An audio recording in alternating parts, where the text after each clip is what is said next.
8:07 a esta hora de la noche. Quiero darle la bienvenida y agradecerle profundamente al doctor Luis Taiz, el analista político, quien hoy nos va a acompañar en la edición central de Noticias en Digital. Qué gusto tenerlo. Buenas noches, muchas gracias por invitarme. Bien, vamos a comentar un poco esta nota con la que hemos abierto hoy esta jornada informativa, que forma viene aportando un poco más a la conmoción social que se está viviendo frente a este posible despilfarro de dinero de parte de los requerimientos que tiene el Congreso. Hace una semana fue la adquisición de televisores, de frigobares y de computadoras. Hoy hablamos de arreglos florales. Lo que le causa malestar al ciudadano de pie precisamente es el hecho de no justificar estas compras debidamente. Ellos han justificado las compras diciendo que, bueno, necesitan estar bien informados a través de los medios de prensa y por eso necesitan los televisores. Una compra que muchos han catalogado como circunstancialmente mala, doctor Taiz. Bueno, mire, yo creo que estamos hablando de algunos recursos que en realidad, si miramos el presupuesto total del Congreso, son mínimos. Y toda oficina de un congresista obviamente tiene que tener un medio de información. Y este medio de información o son las redes, o es la televisión, o son los diarios, y yo me imagino que deben tener de los tres, sí, ¿verdad? Pero eso es parte de instrumentos de trabajo que tiene el congresista para saber qué son las otras cosas que pasan. No solamente los congresistas, creo que también los asesores, que son los que básicamente andan preparando todas las cosas. Las flores, sí. O sea, es que nosotros queremos que venga un dignatario internacional que cada vez que llega al país visita el Congreso. ¿Está el Congreso hecho un desastre? ¿O queremos que se lleve una buena impresión? Son compras, en todo caso, para usted que son necesarias para poder... O sea, yo no digo que sean necesarias, pero digo que en el contexto del total del presupuesto de la República... No representa absolutamente nada. Entonces, y hace mal la gente del Congreso en tratar de excusarse y tomar excusas absurdas, cuando en realidad es parte de un proceso de cambiar televisores. Lo que pasa es que fue hecho en un mal momento, Entonces, y es un momento en el que la economía está parada, la gente se está quedando sin trabajo, acaban de subir los impuestos, y entonces la gente dice, ¿cómo? A mí me están ajustando con todo y estos congresistas, nada, se están gastando la plata, ¿no es cierto? Creo que es más importante lo que gastan los congresistas en asesores. Creo que es más importante lo que gastan los congresistas en pasajes. Creo que, o sea, hoy día, por ejemplo, vi como 12 o 14 congresistas yendo a un viaje de la Comisión del Bicentenario. ¿Usted sabe qué han hecho hasta ahora? No. Yo no lo sé. Nadie lo sabe. Nadie lo sabe. Entonces, ¿qué cosa es lo que estamos? Ese son el tipo de cosas que necesitamos. ¿Por qué? Porque se supone que es recursos para que puedan hacer su trabajo y no vemos los resultados del trabajo. Usted ha mencionado cosas importantes. Martín Vizcarra asume la dirección de este país luego de una profunda crisis de gobernabilidad que no solo respondía al tema de la corrupción por el escándalo de Odebrecht, sino porque verdaderamente Kuczynski no cumplió con las expectativas en las diferentes necesidades de este país. Hace un mes nos hemos declarado un 1% más pobres, eso representa 375.000 peruanos que han pasado a ser más pobres. La pobreza responde a dos sectores también, educación y salud, que son tristes realidades en este país y que no avanzan. La postura de Vizcarra en este momento es poder reactivar o asumir proyectos que no se han ejecutado en estos 600 días del gobierno de Kuczynski. ¿Cómo efectuarlos? ¿Cómo de una u otra manera destinar ese presupuesto para diferentes proyectos si tenemos anemia y desnutrición, si tenemos economía parada, acaba de subir el impuesto selectivo al consumo y esta crisis va a responder a las diferentes movilizaciones que se van a dar? El sur anunció, Cusco se ha pronunciado, Tacna también. Entonces, con la economía parada y con la gente descontenta, este país no camina. Sin duda usted tiene toda la razón. Su análisis es el que se hace todo el mundo, el que me hago yo, el que se hace la persona que no está pudiendo llevar el pan a su casa, etcétera, ¿no? yo vi un tuit del presidente Vizcarra diciendo que él había encontrado un país dividido, que la economía estaba parada y que el Estado no funcionaba. Pues yo le quiero decir que después de 2 meses que ha asumido el presidente Vizcarra, el país sigue dividido, la economía sigue parada y el Estado sigue sin funcionar. Entonces, y hay otra noticia más para el presidente Vizcarra. Él considera que le van a dar 6 meses. No es verdad. Es lo que él quisiera, pero no le van a dar 6 meses. El 28 de julio de este año, el señor Vizcarra tiene que estar en el Congreso leyendo una cuenta de todo lo que ha hecho en su gobierno. Entonces, ahí es donde va a tener que presentar resultados, si es que él quiere, ¿no es cierto?, que el pueblo lo esté apoyando, porque lo único que puede conseguir es que el pueblo lo apoye. Porque los partidos políticos vemos, cada cual anda ahorita mirándose el ombligo y mirando qué cosas es lo que pueden hacer ellos. ¿Qué debería ser entonces hasta este julio? Porque julio responde a la necesidad de que esta dirección a manos de Vizcarra tenga una proyección, un proyecto que sea comprobable en un tiempo real, con resultados. Esto responde a julio, porque no va a llegar a julio diciendo que intentó hacer el mejor de los esfuerzos, pero tenía una cola bastante pesada. Pero, por supuesto, o sea, imagínense usted, nombran a un ministro que viene de la CAF, ¿no es cierto?, recomendado por el ex ministro, que es ahora presidente de la CAF, Carranza.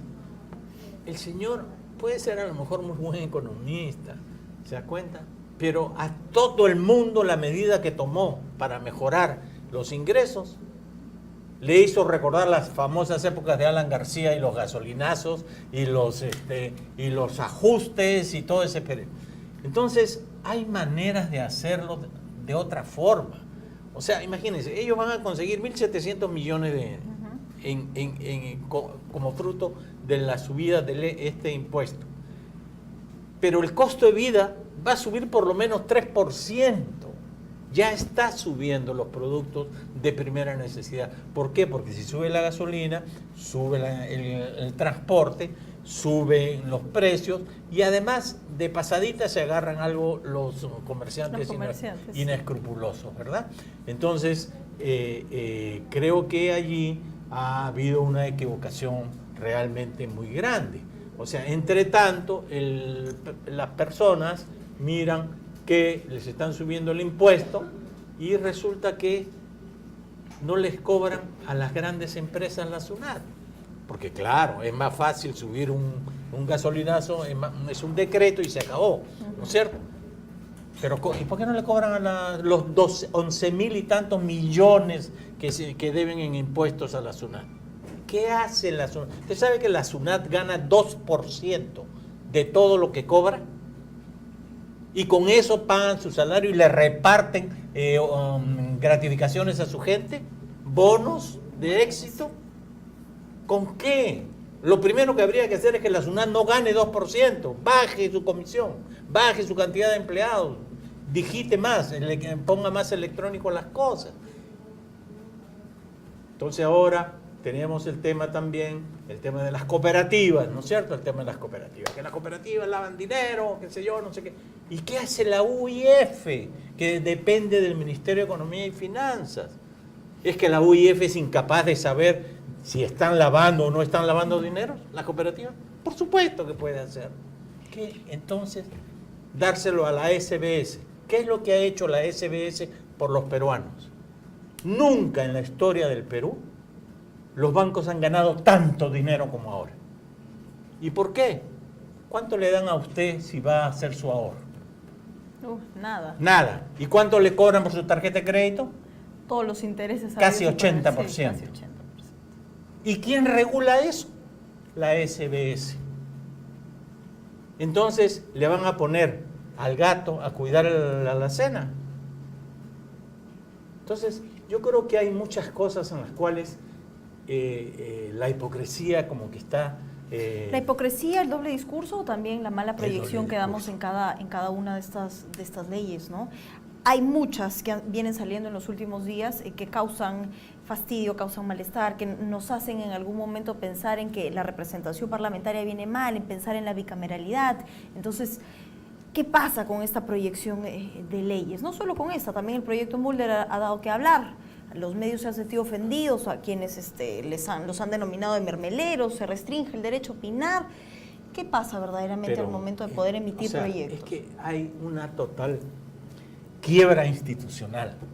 Ya no hay más, ¿cómo le puedo decir? No hay más elementos de acuerdo para vivir entre usted y yo. O sea, en una sociedad se necesita que hayan una serie de acuerdos, ¿no es cierto? Un acuerdo, yo tengo que respetarla a usted. 2 acuerdos, usted me tiene que dejar hablar. Otro acuerdo, o sea, entre los dos tenemos que tratar de informar a la población. Son acuerdos de convivencia. Estos acuerdos de convivencia se están quebrando en todo. Entonces ahora andan persiguiendo al gobierno porque alguien dijo tal cosa, porque no sé quién hizo tal otra, que son cosas menores frente a los problemas mayúsculos que tiene el país. Y están haciendo que los funcionarios públicos, en vez de estar trabajando a resolver los problemas del país, lo que están trabajando es a darle respuesta al señor Mulder o al señor Fujimori o al señor periodista no sé cuánto, que dijo que ay, ¿cómo han hecho con esto? O sea, hay que dejarlos trabajar también, ¿no es cierto? Entonces, yo creo que el presidente ha dado un paso importante en términos de que le ha pasado recursos a los gobiernos descentralizados. Yo tengo o sea, me parece una buena medida, pero yo creo que los gobiernos no van a ser capaces de poder gastar. Y para eso hay varias cosas que hay que hacer. Porque, por ejemplo, fíjese usted, si usted no le pone, el gobierno no pone a un grupo de gente que asesore a los gobiernos regionales o a los municipios para que los proyectos que tienen, para los cuales les han dado el dinero, empiecen a funcionar y pasen todas las etapas que tienen que pasar antes de que el MEF les suelte un centavo, ¿no es cierto? No va a ocurrir nada, no va a ocurrir nada, porque van a tener dicho por el MEF que se les autorizó 20 millones, pero no es que tengan los 20 millones en su cuenta corriente, no es así. El MEF dice, aquí tengo 20 millones para ti. Entonces, ¿es para qué proyecto? Para tal proyecto. Entonces me tienes que decir cómo lo vas a gastar. Ya necesito 30.000 de esos 20 millones. Así necesitas 30.000, ¿para qué? Es que para esto, y así es como se van retardando las cosas. Finalmente, como el MEF no tiene plata y no quiere gastar, ¿qué hace? Te da el dinero el día 20 del mes, 25 del mes, te pasa el dinero. Y si no lo gastaste el día 30, tienes que devolverlo. Estas son las cositas que el señor Vizcarra tiene que saber para decir, momentito, aquí vamos a hacer así, así, así, así. ¿No es cierto? La economía está estancada, está parada. O sea, se pregunta, ¿qué estamos haciendo, ¿no es cierto?, para poder incentivar, digamos, la economía? ¿Qué estamos haciendo para resolver el problema de conflictos con la minería, para que pueda funcionar? ¿Qué estamos haciendo con el sector forestal, que tiene una posibilidad enorme en el país? ¿Qué estamos haciendo en distintos rubros para que cambien las cosas? Muchos se cuestionan el hecho de que tengamos muchos ministerios, hay algunos que están creados y no se sienten los resultados, y la gente y la opinión pública es que esto responde meramente a la burocracia en este país, que debería ser recortada para poder destinar el presupuesto o fusionar algunos ministerios que podrían trabajar de manera Pero circular. por cierto, o sea, es a menudo que uno ve un ministerio peleando contra otro, Sí. porque tienen visiones distintas sobre las cosas. Y resulta que los problemas del país no los resuelve un sector. Los problemas del país se resuelven intersectorialmente porque son multidimensionales, ¿no es cierto? El problema del hambre no es un problema de comida, es un problema de quién produce la comida, agricultura. Es un problema del transporte que se trae. Es un problema de quién lo vende y cómo lo vende, comercio. Es un problema multidimensional. y no se está atacando multidimensionalmente. Entonces ahí hay un problema serio. Finalmente, un Estado paralizado. Pues señor, evalúe a todos los funcionarios públicos y los que no funcionan se van. Y se tienen que ir, porque no puede ser que tengamos una burocracia tan mal, que funciona tan mal. Usted ha mencionado minutos antes en su intervención que este país está dividido. Parte de esta división resurge por el tema del terrorismo. En los últimos días hemos estado frente a un proyecto que le quita la posibilidad a las personas que tienen ya sentencia firme con el tema.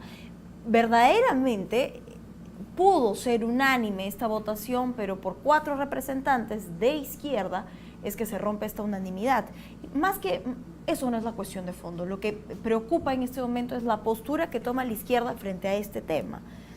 Con representantes, como por ejemplo el congresista Tupto y el congresista Paz, quienes se reivindican que en este país debería darse una verdadera reconciliación liberando a Abimael Guzmán, o que el Chavín de Huántar no merecía este reconocimiento y tal. Todo lo que hemos vivido hace que la izquierda plantee una postura que no hace sino polarizar mucho más el país. La congresista Foronda ha tenido a una asistente años trabajando con ella y que responde también a una situación de terrorismo. Los peruanos nos ofendemos que con nuestros dineros se venga pagando a una persona así. Ahora el Minedu ha dado el anuncio de que le va a dar de baja 800 maestros que tengan la misma situación por esta condición de terrorismo. Y veamos la contraparte, el tema de derechos humanos. ¿Hasta qué punto debemos respetar los derechos humanos de quienes no han respetado los derechos humanos en la historia triste de este país? ¿Cómo le honramos memoria a todo lo que se vivió atrás y a las personas que en este momento se sienten víctimas y los deudos también de esta historia triste? A ver, yo creo que indudablemente aquí es que ni la izquierda está unida. Es cierto, hay dos grupos. Ni dos, no.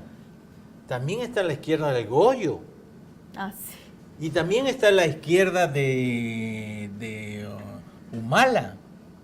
De no el expresidente, sino el que está preso, de Antauro. Y también hay la izquierda de los que están en el Partido Comunista Peruano y en toda una serie de instituciones. O sea, también están en pedacitos, ellos también. Segundo, es una izquierda que no ha llegado al siglo XXI todavía. Sí. Yo creo que ni siquiera están en el siglo XX, salvo honrosas excepciones que hay algunos funcionarios, o sea, algunos militantes de la izquierda que tienen una visión de país, que tienen algunos elementos. Pero la izquierda en sí no ha llegado a ninguna parte. Entonces, eso por un lado. En segundo lugar, entonces, ¿qué pasa? Cuando no hay capacidad de visión, cuando no hay capacidad de pronunciamiento, cuando no hay capacidad de proposición, ¿a dónde quedan las cosas? Simplemente a las cosas anecdóticas, ¿no es cierto? De otro lado tenemos la DBA, ¿no es cierto? ¿Cómo se llama? La derecha bruta achorada. Achorada. O sea, yo a veces me siento, yo digo, ¿sabes que en Estados Unidos, en la época del macartismo, así debió ser? A todo el mundo lo perseguían si decía con respecto a algo de la izquierda. En esa época había una guerra. Hoy no la hay. Aquí no la hay, ni la ha habido nunca. Entonces, yo creo que allí la izquierda tiene que modernizarse, pasar al siglo XXI, tener una propuesta y una visión de país, y no lo que ocurre. Entonces ahora están moviendo a los maestros para que, y a todo esto, entonces la derecha empuja al gobierno para que saquen a todos los que han estado, que ya están, ¿cuánto? ¿20 años trabajando ahí?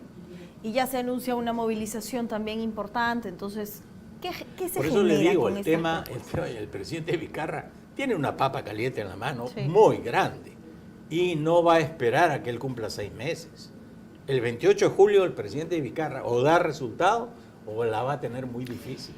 ¿Cómo dar resultados cuando la actitud que toma el presidente Vizcarra es no confrontacional? Él ha optado por el diálogo, por la concertación, porque Fuerza Popular en este momento no tenga la actitud que tuvo con Pedro Pablo Kuczynski. ¿Cómo hacerlo sin ser agresivo, sin ir con las cuestiones de fondo de manera acelerada, de manera tajante, para que Fuerza Popular no encuentre una debilidad en él? A ver. El presidente Vizcarra no tiene partido que lo respalde. El presidente Vizcarra no tiene militantes que lo respalden. El presidente Vizcarra no tiene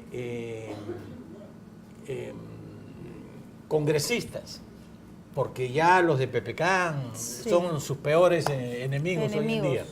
Entonces, presidente Vizcarra, de otro lado, ¿qué fuerzas tiene? Que él no va a ser reelegido. Y que él no le debe su elección a nadie. Es cierto. Y por lo tanto puede hacer historia como presidente en este país. Si qué, juega con quién, con la gente.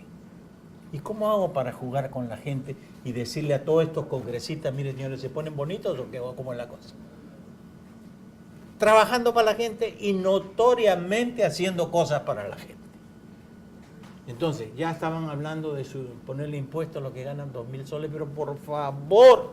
No más, por favor. ¿No es cierto? Entonces, no puede ser. Entonces, yo creo que el presidente Vizcarra debiera, frente al país, hacer un acuerdo con todas las fuerzas políticas de, señores, esto es lo que yo voy a hacer de aquí al 2021. Vamos a bajar la anemia en tanto, vamos a hacer esto, crecer la economía en tanto, vamos a hacer esto y el otro, que es relativamente sencillo hacer una propuesta, porque todos los partidos políticos más o menos tienen las mismas propuestas. Hacer un acuerdo sobre eso, decir, el Congreso hace esto, la sociedad civil hace esto, los empresarios hacen esto, porque los empresarios también la confirman, sí, se rajan la panza. Y resulta que ellos pelearon para que el Estado no pudiera poner empresas, ¿cierto? Sí. El Estado no pone empresas porque vivimos en una economía de mercado, qué bueno, pero ellos tienen que producir los empleos, ¿están produciendo empleos? ¿Qué les ha cambiado? ¿Más impuestos? Mentira, había más impuestos antes. En la época de Toledo que empezaron, que empezó a crecer el país, ¿cuánto eran los impuestos? ¿Cómo eran las leyes laborales? ¿Cómo eran las inversiones? Todo eso era más difícil que hoy día. Y en esa época el Perú crecía al 8%, hoy día no crece. Y los empresarios dicen, no, necesitamos reglas más claras. ¿Cuáles más claras? Entonces les digo, aquí hay una hipocresía de todos.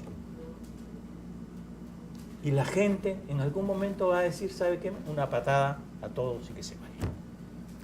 Bueno, esperamos que por lo menos este gobierno llegue al bicentenario. Entonces, lo que nos ha dejado si el presidente hace eso de cara al país y los pone a todos a afirmar qué es lo que tienen que hacer, cuando no vayan haciéndolo, les va a sacar la cosa y le va a decir, pueblo, esto es. El presidente debe dirigirse al país una vez al mes a explicarle al país lo que está haciendo.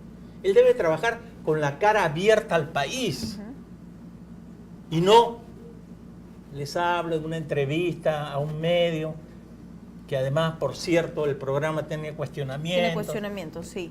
Esta generación de empleos, en este periodo que nos han producido, tenemos un déficit bastante marcado.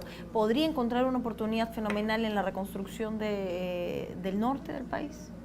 La reconstrucción del norte es importante. Tengo entendido que inclusive hay muchas de estas casas malas que compraron en la época de PPK, ¿no es cierto?, que están guardadas y la gente a la intemperie todavía. Oye, falta, ¿sabes qué? Creatividad, un poquito de imaginación, pero es que un poquito, ni siquiera mucha imaginación para hacerlo. Pero no lo están haciendo, porque yo creo que al final el funcionario público está muerto de miedo de hacer algo, porque la Contraloría no lo vaya a acusar, porque el fiscal no lo vaya a acusar, porque no lo vayan a... Entonces, ¿así hacemos patria? ¿Es así como hacemos patria? ¿Cree que todos los temas vienen siendo politizados? Parece que la historia de Kenji Fujimori es la de nunca acabar y es una novela que nos mantiene concentrados a todos en lo mismo. Desafuero o no desafuero para Kenji Fujimori y Guillermo Bocángel y Bienvenido Ramírez. Todo apunta a que el desafuero es una realidad. ¿Es la vía a seguir? ¿Usted cree que es oportuno desaforarlos? ¿Se lo merecen luego de que el héroe nacional Mamani los puso en evidencia a todos? Luego de ver los videos, obviamente que un congresista de la nación no se le puede permitir estar en el Congreso con una conducta como esa. Sí, pero no solamente eso, ¿sabes? También, ¿qué pasa con el señor Yufra? Ya nadie habla de Yufra. Ah, pero es que no le conviene a algunos medios hablar de Yufra, pues, ¿no es cierto? ¿Y qué ha pasado con el otro que estaba metido en el asunto? Con un abogado reconocido. Borea, ¿qué ha pasado con él? Nada tampoco. ¿A quién lo agarraron? Al menor de todos, que era que este niño de Sucame, Discame, que era el que le decía cómo se hacía el negocio. Aragón. ¿No? Aragón. Pero hay cosas serias en esto. Entonces, el tema es que independientemente de que debe castigarse a esta gente, ¿usted me va a decir en qué va a cambiar el Congreso? ¿En qué cambia es que el Congreso si en va a este ser país mejor. no le damos más peso a la meritocracia que a la representación? Es que yo, para empezar, creo que nosotros lo que tenemos que hacer, pero que no se va a hacer porque tiene que hacerlo el Congreso, ¿no es cierto? Es que tú no necesites un partido político para postularte a la presidencia, al Congreso o al gobierno regional. No debes necesitarlo. Porque la Constitución dice que el peruano, basta con ser peruano, el peruano tiene el derecho de elegir y ser elegido. Derecho. Si yo no estoy en un partido político, ¿cómo me cautela el derecho la Constitución? Entonces, ¿y cómo quieren cambiar la gente a los mismos? Vamos a elegir entre estos 5 mismos partidos que están metidos hasta las narices, sus líderes, en todas las cosas del abajato. Es que eso es lo que queremos. No, complicado además ansiar una renovación política y aparentemente tener más de lo mismo en lo que van a hacer la contienda municipal y regional. Tenemos, entonces, por ejemplo, nuevamente lo mismo, Daniel Urresti, las vestiduras, Cornejo. y no es verdad. Pero pues, es que es una vergüenza. Con todo lo que estamos viviendo de cara a lo que va a ser una nueva elección, donde la consigna no es solo tener personas capaces, sino que por lo menos en esa hoja de vida no mientan, que esa hoja de vida esté proba, íntegra, que sea gente que moralmente tenga la capacidad de salir al frente, y no encontramos una terna valorable, ¿a dónde caminamos entonces? Oye, por favor, imagínate tú, la Constitución no dice que tú tienes que ser PhD para postular al Congreso, aunque de pronto debería de exigirse un mínimo, que no se exige. ¿Por qué tienen que mentir? ¿Para quedar bien frente a sus pares? O sea, es un problema de estatus. Aquí no hace falta solo que quien más plata tiene ocupa una curul, sino quien tiene mejores MBAs y todo el tema. Doctor, usted me ha puesto entre comillas un plazo a julio. ¿Cuál es el resultado con el que Vizcarra debe llegar a julio? Perdón, yo no he puesto un plazo en julio. La Constitución Política del Perú le ha puesto un plazo en julio. Porque dice que en julio el presidente tiene que presentarse a dar cuenta al Congreso del Estado del país. Entonces, él tiene que aprovechar. He recibido el país así, he hecho esto, el país está así. Quiero hacer en el próximo año A, B, C y D. Quiero que el Congreso me haga X, Y y Z. Quiero que los empresarios hagan de cara al país, de cara al país. Es la única posibilidad que tiene el presidente Vizcarra. El presidente Vizcarra puede hacer cosas que no ha hecho ningún presidente porque estaban hipotecados porque les pagaban la elección. Él no ha sido eso. Entonces, frente a esta gran posibilidad histórica, ¿no va a dar el paso para pasar en la historia? ¿Qué cree que lo limita a Vizcarra en este momento?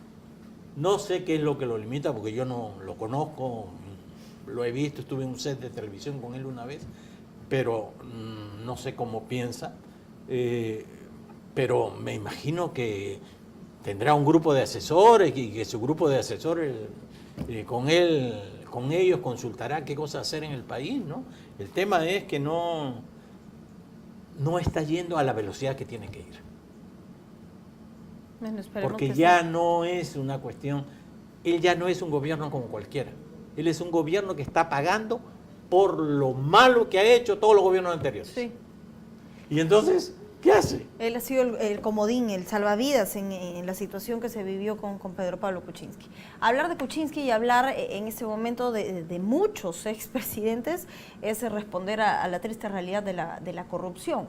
Corrupción que va de la mano con refundar institucionalmente el sistema, principalmente el sistema judicial, que tiene la prueba o la valla alta con el tema del abajato, que parece ser que estamos caminando a pasos lentos y hay una suerte de enfrentamiento entre la Comisión Lavajato del Congreso, que es una mera comisión de control político, pero donde asombrosamente se han hecho los grandes destapes de corrupción que no logró hacerlo ni Ministerio Público ni Fiscalía. Los Humala acaban de salir. Esperemos ya la acusación fiscal pueda llegar. Ahora, cambia la situación un poquito de los Humala con el tema de la incautación a manos de Concepción Carhuancho, la recusación que se ha dado a todos los jueces, se victimiza un poco a la expareja presidencial. Mira, yo la verdad es que declarar sobre cómo los abogados defienden a sus clientes es absurdo, ¿no? Dicen que donde hay dos abogados hay tres opiniones. Entonces, es cierto. Pero yo creo que la Comisión Lavajato está haciendo un trabajo. Me da mucha pena hoy día, por ejemplo, haber visto que entrevistaron al ministro, el ex ministro de Energía, y sobre Chacya, han entrevistado al ex primer ministro Zavala, y habían solo las tres señoras fujimoristas. ¿Dónde estaba el APRA? ¿Dónde estaba Frente Amplio? ¿Dónde estaba Nuevo Perú? ¿Dónde estaba Acción Popular? Ah, sí, Acción Popular, el miembro de Acción Popular estaba haciendo diálogo con la gente en Ayacucho por el Bicentenario. Por favor. En fin. ¿Es una comisión de blindaje para usted, la Comisión Lavajato? Mira, quiero creer que no. Y voy a creer que no cuando yo vea algunas acusaciones sobre el fujimorismo. Que ¿Sobre todavía Alan no las García veo. también? O sobre García. Aunque están haciendo un juego los apristas ahora para querer capturar el Congreso, ¿no? La mesa directiva del Congreso. Entonces le están diciendo a los fujimoristas, no lo vamos a apoyar. Y si no lo vamos a apoyar, no van a poder ser ustedes. En consecuencia, algo quieren. ¿Qué querrán?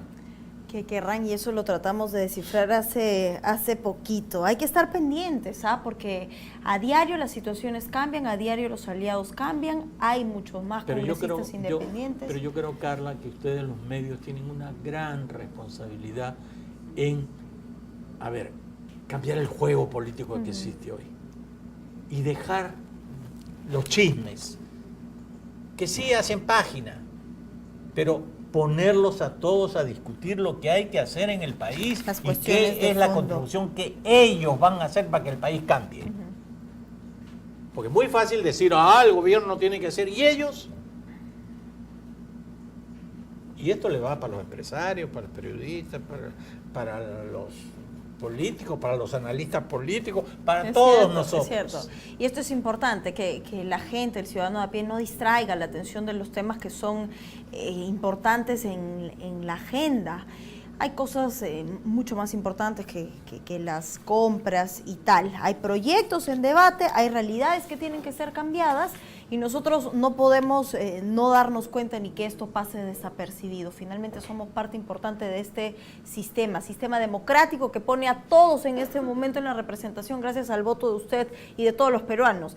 Esta es una tribuna para que usted tenga derecho a réplica, saque sus propias conclusiones y además la consigna hasta octubre, que el voto sea informado y por convicción, si queremos cambiar la realidad en todo aspecto. No hemos hablado de los hijos de los alcaldes que están concursando para ser alcaldes. ¡Qué vergüenza! Un poquito más de es que lo es mismo, una vergüenza. ¿No? La ley no dice, pero la ética sí lo dice, ¿cierto? ¿Usted cree que eso forma parte de que Castañeda se sienta frustrado en no haber logrado lo que quiso lograr en este gobierno y a través de su hijo quiere canalizarlo? Castañeda está urgentemente, o sea, está urgido de tener a alguien amigo en Lima para que no le saque las cosas. Eso creo yo. Es mi teoría. ¿Cómo ve la participación de Castañeda cuando se trata de ir a contestar a alguna comisión en el Congreso? Pero no le da bolilla al Congreso, no le da bolilla a nadie. Hace lo que quiere y nadie le para el carro. ¿Por qué? ¿Qué es lo que hay? Si fuera el señor de Huancavelica, ya le estarían haciendo un juicio, ¿cierto? Pero el señor Castañeda no. ¿Por qué? ¿Usted cree que no todos son medios con la misma vara entonces? Pero sin ninguna duda, eso no es lo que pasa en nuestro país siempre. ¿Quiénes serían entonces las personas que estarían detrás para ocultar estos bueno, entretelones yo no sé, o sea, de Castañeda Castañeda? de alguna manera ha estado metido en Lavajato, Castañeda ha estado metido en el tren eléctrico, Castañeda ha estado metido en la línea amarilla, Castañeda ha estado metido en toda una serie de proyectos. Yo no estoy acusando a Castañeda, pero ha estado durante su administración. En consecuencia... Ahora, doctor, dicho todo esto, las licitaciones, las adendas y todo lo demás es una modalidad que le hace daño al país. ¿Debería ser modificada la contratación en este país? Pero yo diría que desde hace tiempo. O sea, tú no puedes... O sea, si tú firmas un contrato ley, es un contrato ley. Tiene que cumplirse. Eso alegan para no quitarle las obras a las empresas, ¿no es cierto? Pero así como es contrato ley para ese lado, también es contrato ley para no aumentar los precios. ¿Y quién es el que tiene que cuidar que no aumenten los precios? El contratante por parte del Estado. ¿Lo hace? No. Y si no lo hace, ¿por qué no lo hace?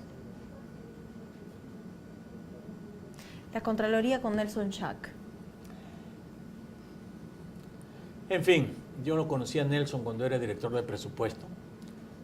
Él trabajó en el directorio mío del CND. Es un personaje muy ingenioso, es muy inteligente, es una persona capaz, pero es y será y ha sido un funcionario del MEF. Y los funcionarios del MEF son todos cortados por la misma tijera. La pelota siempre está en la cancha del MEF. Más claro ni el agua. Pero obvio, el MEF debería de separarlo. No es posible que el cajero decida en qué se gasta la plata. Debería haber otro ministerio que se defina. En todos los países hay otro ministerio que es el que define en qué se gasta. No, para eso hay un ministerio de Hacienda que se ocupa solamente de conseguir los recursos. Entonces el Ministerio de Hacienda dice, hay tantos recursos. El grupo encargado, que normalmente es el Ministerio de Desarrollo, el Ministerio de Energía, el Ministerio de Planificación, como se llame, es el que decide y dice, muy bien, de todos los proyectos que hay aquí vamos a asignarle tanto a esto, tanto a esto, tanto a esto. Pero es otro. Entonces, es muy malo que el perfil de cajero sea el perfil del que hace el desarrollo del país. Bueno, la consigna es poder llegar al Bicentenario con las metas claras, con un trabajo que responda a resultados y sobre todo que no responda a más crisis de gobernabilidad donde se ponga en peligro la cabeza del presidente y se baje otro gabinete. Pero imagínese usted que en los libros de historia va a figurar que el presidente del Bicentenario fue vacado.